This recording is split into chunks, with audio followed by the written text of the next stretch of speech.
Halo semuanya, selamat datang di channel Donghua TV. Ini adalah rangkuman anime Punchline di part pertamanya.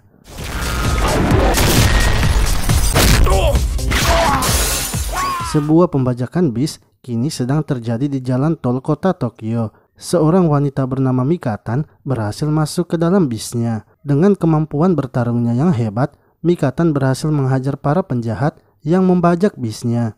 Namun, bis yang berjalan itu ternyata tak bisa dihentikan.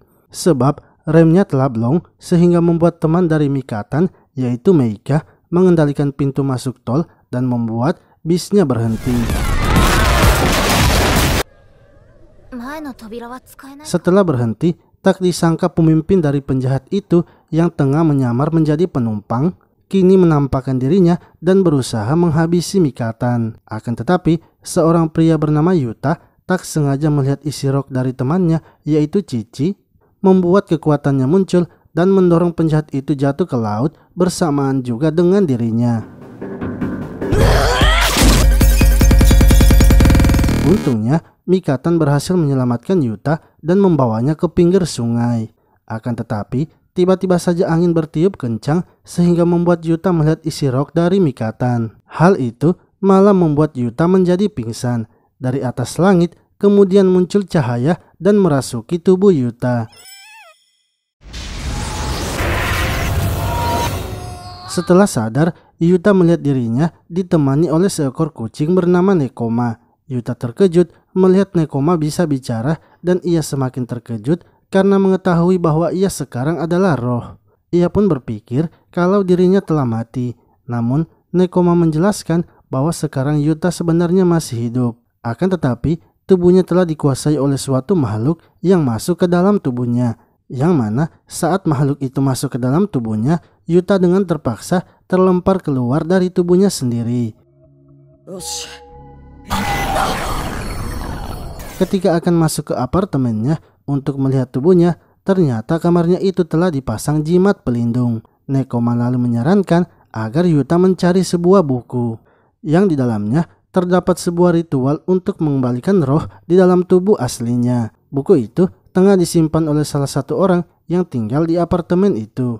Dengan terpaksa Yuta pun harus mencari buku tersebut. Ia pun mencurigai kamar itu dan mencoba memeriksanya. Namun saat masuk ke dalam kamar itu, ia malah tak sengaja melihat isi dari rok itu. Hal itu membuat kekuatan Yuta kembali meningkat. Ia juga secara beruntun melihat isi rok dari tetangga itu sehingga membuat Yuta pingsan. Dan tiba-tiba saja sebuah asteroid datang menghancurkan bumi. Lalu saat tersadar, Yuta melihat keadaan bumi yang telah hancur. Nekoma menjelaskan bahwa itu semua bisa terjadi karena kesalahan Yuta.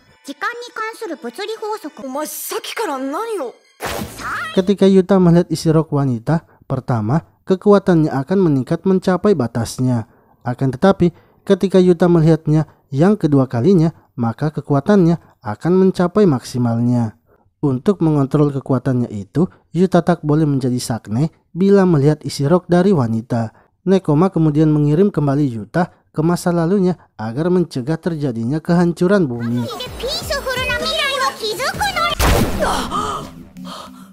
Yuta pun kembali saat ia pertama kali masuk ke kamar itu. Karena tak ingin kejadian sebelumnya terulang, Yuta bergegas keluar dari kamar itu. Ia lalu masuk ke kamar Mikatan yang saat itu sedang mencari buku. Yuta berpikir bahwa mungkin saja itu adalah buku yang sedang ia cari. Namun ketika Cici datang mengembalikan buku itu, ternyata bukunya tertukar. Dan saat ini, buku Mikatan masih berada di tempat Meika. Yuta kemudian bergegas pergi ke kamar Meika dan akhirnya berhasil menemukan bukunya.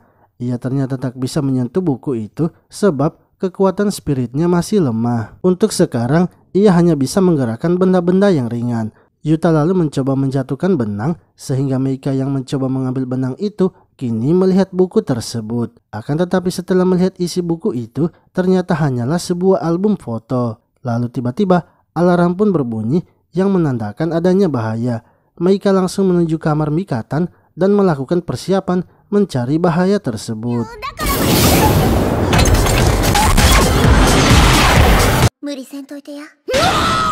Lalu Yuta pergi menemui Cici yang saat itu sedang galau, sebab ia mengatakan kepada pria yang menjadi temannya di sosmed bahwa ia adalah seorang cenayang. Ia takut jika nanti teman prianya itu tahu kalau ia adalah cenayang yang palsu. Tak lama kemudian Mikatan datang membawakan kue untuk Cici. Ia juga membawakan bubuk kayu manis sebagai tambahan pemanisnya. Namun ketika Mikatan sedang membersihkan ruangan Cici, ia tak sengaja memegang kura-kura peliharaan Cici, sehingga membuat ia terkejut dan membuat bubuk kayu manisnya terhambur.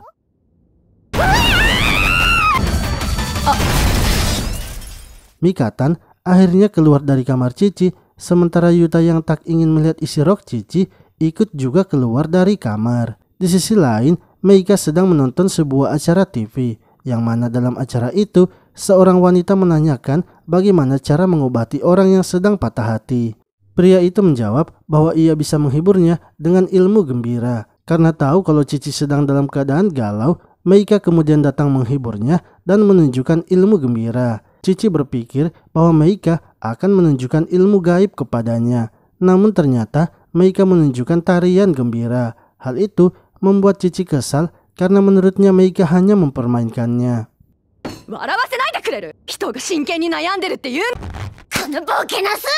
Lalu setelah Meika pergi, Cici malah mencoba tarian yang ditunjukkan oleh Meika. Ia berpikir itu adalah ilmu untuk memanggil arwah. Cici kemudian berharap agar arwah yang ia panggil bisa memecahkan botol yang ada di atas meja. Tiba-tiba Nekoma muncul dan menyuruh Yuta untuk memecahkannya, karena dengan bantuan kayu manis bisa membuat kekuatan Yuta meningkat sementara. Yang mana di ruangan itu telah tersebar kayu manis sehingga Yuta pasti bisa melakukannya. Yuta akhirnya mencoba untuk memecahkan botol itu. Dan benar saja, botolnya pun langsung pecah.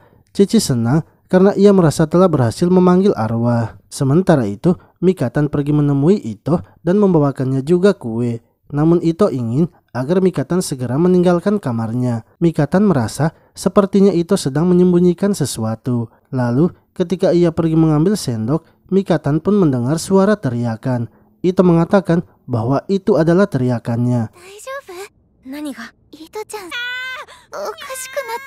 Mikatan mulai merasa aneh karena beberapa hari ini Ito mulai mengurung dirinya di kamar. Ia takut Ito mungkin telah mengalami stres. Untuk itu ia akan coba merapikan rambut Ito. Akan tetapi saat melihat sisir Ito, ternyata sisirnya telah rusak.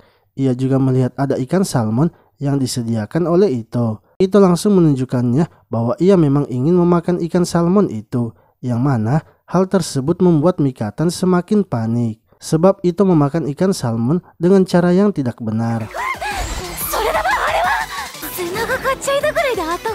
Mikatan juga melihat ada bekas cakaran di dinding Ito. Ito menjelaskan bahwa ia selalu menggaruk punggungnya di situ. Di punggungnya kini sedang ada tumbuh cakar, sehingga temboknya pun bisa seperti itu. Karena tingkah laku Ito semakin aneh, Mikatan lalu memanggil Cici dan Meika. Setelah mereka berdua datang, Mikatan menjelaskan bahwa Ito saat ini sedang terkena penyakit gatal. Lalu tiba-tiba saja anak beruang keluar dari lemari Ito, sehingga membuat mereka sangat terkejut dan mempertanyakannya. Meika kemudian mengatakan bahwa Ito harus segera mengembalikan anak beruang itu. Jika ia masih melihat anak beruang itu sampai akhir tahun, maka ia tak akan ragu melaporkannya kepada polisi. Mikatan dan Meika lalu naik ke atas gedung untuk menenangkan pikirannya. Tak lama kemudian, Cici datang membawa botol dan akan menunjukkan kekuatan gaibnya. Ia pun mulai melakukan tarian ilmu gaibnya dan berusaha memecahkan botolnya. Akan tetapi, karena saat itu tak ada bubuk kayu manis, sehingga membuat Yuta tak bisa memecahkannya. Sebelumnya, Yuta bisa memecahkannya karena ada kayu manis yang membuat kekuatannya bertambah.